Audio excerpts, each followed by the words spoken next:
Although we can't feel it, our solar system is constantly being changed by galactic wind.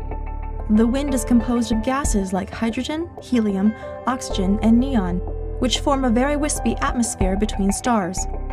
This gas is called the interstellar medium. Like a bicycle traveling in a crosswind, the wind that the solar system feels is actually a combination of the solar system's movement relative to the galaxy and the movement of the interstellar medium itself. The solar wind pushes out against this galactic wind, forming a bubble called the heliosphere.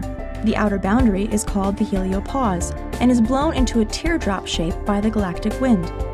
IBEX, or the Interstellar Boundary Explorer, is designed to study this region from Earth orbit and has now made the first direct measurements of hydrogen, oxygen, and neon from outside the solar system.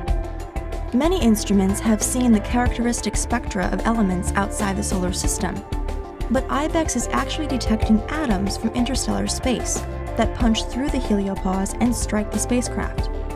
Only some of the atoms that make up the galactic wind can do this. Much of the galactic wind is made up of ions, which are atoms with charge due to missing electrons. The remaining atoms are neutral. They have the same number of electrons and protons. The ions are deflected by the magnetic field of the Sun, just like the magnetic field of the Earth deflects the solar wind, but the neutral atoms are unaffected and go straight through. The measurement of these atoms by IBEX has enabled scientists to get a better grasp on the environment around our solar system. The speed of the galactic wind registered around 52,000 miles per hour, which is about 12% slower than previously thought.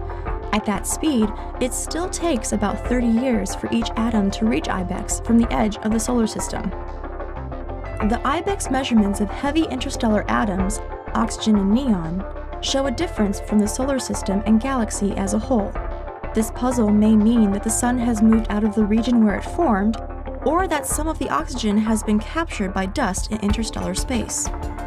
These direct physical measurements of the universe right on the Sun's doorstep help us understand the history and future of our solar system and the galaxy. What scientists learn can help protect human spaceflight and teach us more about our home in the Milky Way.